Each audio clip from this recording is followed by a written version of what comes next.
Halo anak-anak, assalamualaikum. Salam sejahtera untuk kita semua ya. Sekarang kita sudah memasuki subtema 2 ya, dengan masih tema 2, dan kita akan awali dengan pembelajaran 1. Nah, sebelum kita lanjut, mari kita berdoa sesuai agama dan kepercayaan masing-masing. Semoga belajar hari ini lancar ya. Berdoa dimulai. Berdoa cukup. Oke, kita akan mengawali pembelajaran hari ini dengan mengamati dua gambar yang Bu Rizka sajikan, yaitu yang gambar pertama adanya sebuah tempat yang hijau, banyak tanaman, banyak tumbuhan, serta bersih.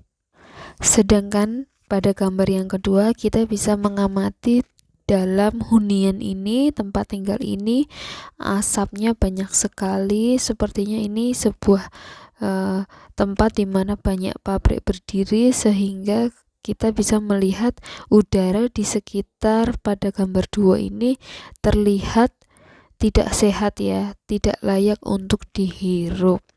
Nah, selanjutnya anak-anak dari gambar 1 dan gambar 2 itu silahkan untuk mengamati perbedaan pada gambar 1 dan gambar 2.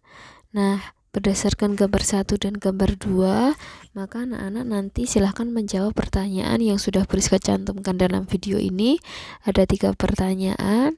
Nanti silahkan boleh didiskusikan dengan orang tua, ayah, ibu, adik, paman, atau siapapun saudara yang sedang ada di rumah. Oke, yang pertama adalah sebutkan 3 perbedaan pada gambar 1 dan gambar 2. Bebas, silahkan anak-anak cari perbedaannya. Yang kedua, gambar mana dari gambar 1 dan gambar 2 yang baik untuk sistem pernapasan? Lalu jelaskan alasannya. Tuliskan misalnya, baik yang nomor 2 Bu, karena begini, dijelaskan seperti itu. Lalu yang ketiga, gambar mana dari gambar 1 dan 2 yang bagus atau yang baik untuk tempat tinggal? Nah, anak-anak nanti jelaskan, ya Bu, baik yang nomor 1 karena ada lapangannya, ada hijau-hijaunya. Nah, nanti silahkan dijelaskan seperti itu. Dengan kita memiliki atau kita bertempat tinggal di tempat yang tidak layak atau asapnya banyak sehingga dapat menyebabkan atau mengganggu sistem pernapasan kita ya. Nah, berikut adalah faktor-faktor penyebab gangguan pernapasan.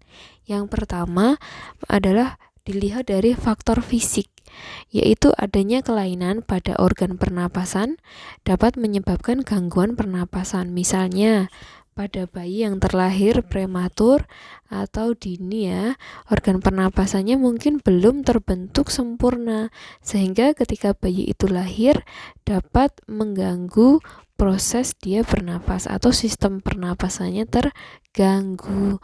Kemudian yang kedua adalah faktor penyakit, di mana banyak penyakit menyebabkan gangguan pada pernapasan. Contohnya influenza, asma, bronkitis, emfisema, dan kanker paru-paru. Nah, yang sedang terjadi sekarang ini adalah adanya COVID-19 ya. COVID-19 ini juga menyerang pada organ pernapasan manusia, yaitu paru-paru. Di mana COVID ini merupakan virus yang menginfeksi bagian sistem pernapasan manusia sehingga manusia tidak dapat bernafas dengan maksimal. Oksigen pun yang dihasilkan atau oksigen yang masuk itu tidak dapat maksimal sehingga tidak dapat diedarkan oleh darah ke seluruh tubuh. Yang ketiga adalah faktor lingkungan. Nah, apa yang tadi Bu Rizka sajikan, gambar 1 dan gambar 2 itu tadi adalah bagaimana faktor lingkungan mempengaruhi kita, sistem pernapasan kita, di mana kita bernapas untuk menghirup oksigen. Lingkungan kotor, asap kendaraan dan asap pabrik, serta asap rokok yang mencemari udara itu dapat mempengaruhi sistem pernapasan kita. di mana udara yang tercemar menyebabkan ketersediaan oksigen menipis sehingga kita merasa sesak napas saat menghirup udara.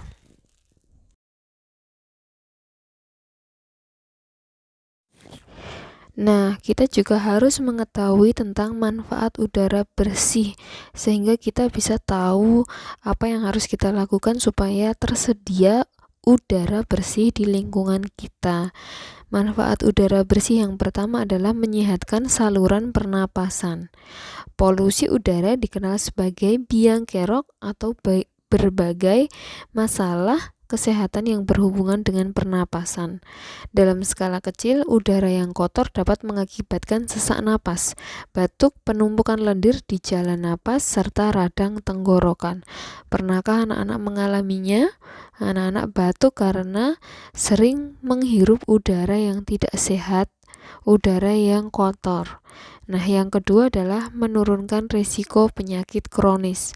Manfaat udara bersih lainnya ialah menurunkan risiko terkena penyakit kronis seperti kardiovaskuler atau biasa disebut dengan sakit jantung dan stroke hingga beberapa jenis kanker. Dengan menghirup udara segar, anak-anak juga akan jarang sakit. Yang ketiga adalah memperpanjang usia. Badan Kesehatan Dunia menyebut bahwa tidak kurang dari 7 juta orang meninggal dunia setiap tahun akibat menghirup udara yang tercemar polusi. Nah, polusi itu bisa dari mana saja ya anak-anak ya. Pada gambar tadi terlihat adanya polusi udara yang dihasilkan oleh pabrik. Ada juga polusi yang dihasilkan dari asap kendaraan. Nah, namun tingkat kematian ini bisa dicegah jika kita memastikan udara yang dihirup bersih dan sehat serta minim dari paparan gas beracun. Ya, kita bisa mengurangi adanya polusi udara ini dengan cara misalnya jika kita datang ke tempat yang tidak terlalu jauh, kita bisa jalan kaki atau kita bisa menggunakan sepeda sehingga kita bisa mengurangi polusi udara dari asap kendaraan kita. Nah, yang keempat adalah meningkatkan stamina dan fokus.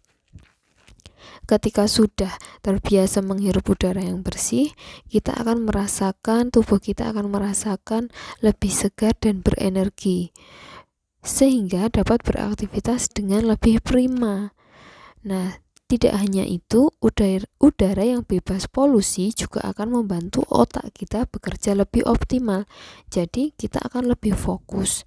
Nah, bayangkan jika kita setiap hari berada di lingkungan pabrik dengan polusi udara yang sangat tinggi.